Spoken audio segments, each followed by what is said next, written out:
You fake it every day. The smile in meetings. The firm handshake. The voice that sounds certain while your insides shake. Everyone thinks you're confident, but you know the truth. You're terrified. Terrified they'll see through you. Terrified they'll realize you don't belong. Terrified that one day the mask will slip and everyone will know. This fear has a name. It's been studied, analyzed, medicalized, but 400 years ago. A samurai who killed over 60 men in combat understood something about confidence that modern psychology still hasn't grasped. His name was Miyamoto Musashi, and his advice doesn't comfort you, transforms you. Today, I'm going to show you what real confidence looks like through the eyes of Japan's greatest warrior. But be warned, this isn't about positive thinking. It's about fundamental reconstruction of who you are. Subscribe and comment where you fake confidence most. Let's begin. Chapter 1. The Performer. His name was Jordan, 33 years old, sales director at a tech company. On paper, successful. In reality, exhausted from performing confidence he never actually felt. Every presentation was theater. Before walking into the room, Jordan rehearsed power poses in bathroom stalls. He memorized confidence tricks from YouTube videos. Lower your voice, take up space, maintain eye contact for exactly 3 seconds. He followed every rule, and it worked. People believed him.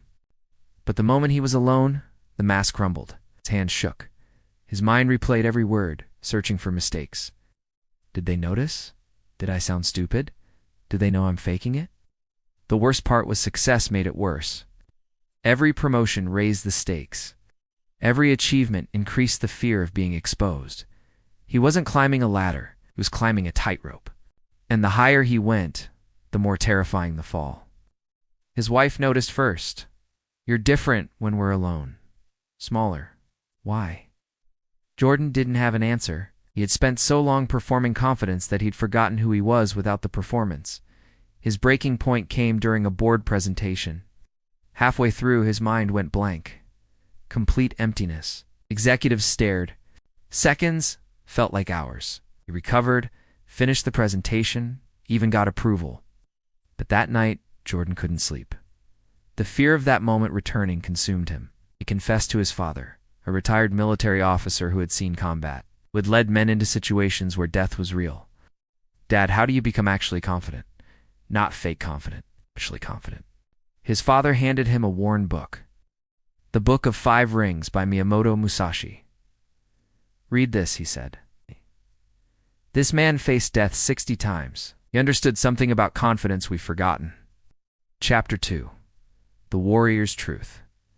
Miyamoto Musashi never faked anything.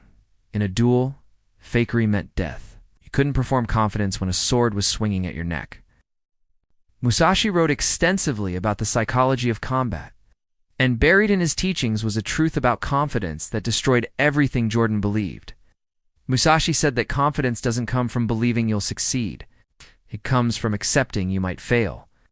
True confidence is built on complete acceptance of the worst possible outcome. This was revolutionary. Every confidence trick Jordan had learned was about convincing himself he would win. Visualize success. Affirm your greatness. Believe you're the best. But Musashi taught the opposite. Accept that you might lose. Accept that you might die. And suddenly, you have nothing to protect, nothing to fear. Musashi wrote that he approached every duel having already accepted death. He called it living as though already dead. When you've accepted the worst, nothing can threaten you. When you've released attachment to outcomes, you become free to act without hesitation. The samurai's confidence wasn't built on certainty of victory. It was built on acceptance of defeat. And that acceptance made him invincible. Jordan realized his problem. He was desperately trying to guarantee success. Every performance was an attempt to control how others saw him. But control is an illusion, and chasing illusions creates anxiety. Musashi also wrote that the way to mastery is through thousands of days of training. Confidence cannot be performed. It must be earned through relentless practice until the skill becomes part of your bones. Chapter 3. The Reconstruction. Jordan stopped performing, started building. Day 1, he made a list of every skill his job required. Then he assessed himself honestly, not where he pretended to be. where he actually was. The truth hurt. He was weaker than he projected. But that honesty became his foundation. You cannot build on lies, only on truth. Week 1, he started training, not confidence tricks, actual skills. He practiced presentations alone until his voice stopped shaking naturally, not from breathing techniques, from repetition. He studied his industry until he actually knew more than his colleagues, not performed knowledge, real knowledge. Week 2, he applied Musashi's acceptance principle. For his next presentation, he sat quietly and accepted the worst. I might fail completely. They might think I'm incompetent. I might lose this job. He let himself feel the fear fully. Something strange happened. The fear lost power. When you stop running from the worst outcome, it stops chasing you. Week 3, he stopped performing power poses. Instead, he focused entirely on delivering value. His attention shifted from how am I appearing to what am I contributing. The audience noticed the difference. He seemed more present, more real, more trustworthy. Month 2, a colleague said something that shocked him. You seem more confident lately, but different confident. Not like you're trying, like you actually are. Jordan smiled because for the first time in years, he wasn't trying. Chapter 4. The Earned Self. 6 months later, Jordan still felt nervous before big moments, but the nervousness was different. It wasn't fear of exposure. It was energy before performance. Natural, healthy, useful. His confidence was no longer a mask he wore. It was a foundation he'd built. Through thousands of hours of practice, through honest assessment of his weaknesses, through acceptance of outcomes he couldn't control, Musashi wrote that a warrior's confidence comes from knowing he is prepared fully for battle, not from believing he will win, from knowing he has done everything possible. The outcome is uncertain. Preparation is not. Jordan's colleague asked him how he changed. His answer surprised them both. I stopped trying to feel confident, started becoming competent. Real confidence isn't a feeling you create, it's a result you earn. This is Musashi's brutal wisdom. You cannot trick yourself into confidence. You cannot perform your way to self-trust. You can only build it through relentless practice and radical acceptance.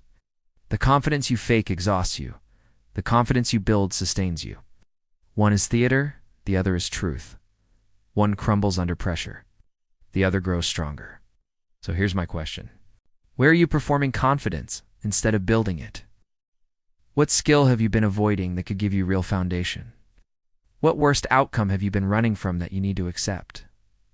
Comment below. Subscribe if this hit hard. The samurai path to confidence isn't comfortable, but it's the only path that actually works.